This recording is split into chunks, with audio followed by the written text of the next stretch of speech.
joining me this morning is Caroline Pidgeon, who's the chair of the London Assembly's Transport Committee, and TfL's Chief Operating Officer, Garrett Emnerson. Good morning to you both. I'll start with you, Caroline. Just give us a little summary of what your report found. Well, for the first time ever, we've actually done a massive survey of over 1,000 passengers to find out what the real issues are. And there are a number of things. Safety is the #1 concern, but many passengers don't know how to actually identify whether a black taxi or minicab is actually licensed, whether it's actually safe. But also many other things we found, such as there's a need for more taxi ranks in London, there's a real issue in supply in outer London, for example. And the key thing going forward is that we hear lots and lots about Uber and other apps, and passengers really want technology, they really embrace that. But what we need to do is make sure the basics are got right, and Transport for London need to make sure that whether it's getting taxi ranks in place, investing in the infrastructure, you need to get the basics right so that passengers always have a safe taxi or private hire cab to use. So, Garrett, need to get the basics right, implying that they're not at the moment. What do you make of that? Well, I find that hard to recognise, particularly when I sat in some of the sessions that the committee ran, and we actually heard the president of the International Association of Transport Regulators say that TfL's regulatory service was the gold standard around the world. It's the one that every other major taxi service aspires to. So I think we certainly do get the basics right. Indeed, both trades would say that, and he said this to Caroline's committee, that we do get the basics right in terms of licensing. And on enforcement, we've seen some significant strides in the future. The committee's own statistics demonstrate that the instances of illegal touting have actually reduced by something like 37% in the last couple of years. But their research also shows that less than half of people know how to tell if a cab is licensed or not. Yes, and that's a very serious issue. It continues to be a serious issue. Of course, it's an ongoing one because the population that uses cabs, particularly late at night when these problems are most acute, is a transitory one. So we've been running now since 2003 the Safer Travel at Night campaign that focuses on making sure that as many people as possible do know the difference and do understand the difference between a licensed and an unlicensed private hire vehicle in particular. That focuses at particular times of year, times like now at Christmas when many people are going out, also in the autumn when new students come to London and you have a new influx of people who don't necessarily know. And that's why we've seen a significant drop over the years in terms of the number of offences committed.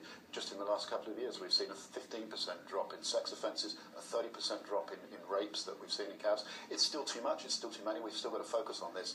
But to say that we're not getting the basics right and that we're not doing anything, I don't believe is right. Caroline? Well, I think it absolutely is. The evidence we had showed, and talking to taxi drivers and private hire drivers, they don't think the basics are being done well. But one thing we have clearly recommended that passengers want is improved signage of vehicles so people can very easily identify whether it is a licensed taxi or private hire vehicle, and I think that's really important going forward. So what are you envisaging? What do you mean? Well, some of the suggestions we had is that in front of a number plate you could have a P for private hire, a T for taxi, something very clear that's very easy to see rather than trying to look, has it got a little roundel on the back window, has it got a little plate on the back of the taxi. Something very clear like that would really help passengers, and that's what this is about. We can argue about the mechanics, and I don't think TfL have taken this area as seriously as they take every other mode of transport, but we need to make sure that passengers can be safe, and that means making sure, for example, taxi ranks are installed across London. I was going to just put that to Garrett, because you've said that you'd like people to be able to tell whether a cab is licensed or not much easier.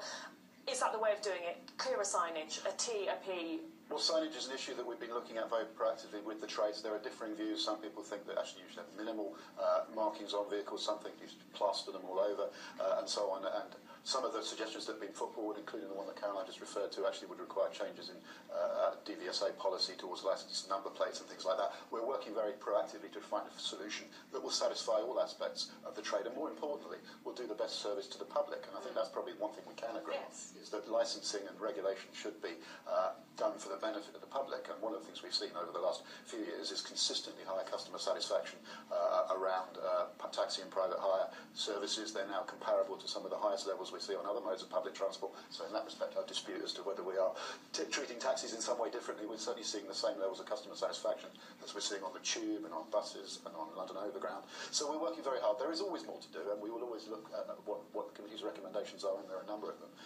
But I certainly dispute that we're not getting the basics right at the moment. There are some clear areas where we could see real improvement. Look at enforcement. They've only got 68 enforcement officers from Transport for London. You go to New York, they've got 250. Well, if we want to tackle touting, if we want to tackle illegal touting, and it's a huge issue, you go out in central London, you are constantly accosted by men on the street trying to get you to get into their car, and it's not licensed. And particularly this time of year when people have had 1 or 2 drinks too many, it's very dangerous. We need to make sure we've got massive enforcement teams out tackling this, and I think it has to be a priority for the Mayor and TfL if we're to make sure passengers consistently are safe. I think this is one of the areas where you've unfortunately ignored some of the evidence that was presented to you, because you're not comparing apples with apples. The 68 cab enforcement, the numbers that you refer to are just the Metropolitan Cab Enforcement Team. They exclude the TfL numbers, and they also exclude the wider numbers of police involved. The true comparable figure is probably closer to 400. Right, well, that's not the evidence we've received. So. Okay. Garrett.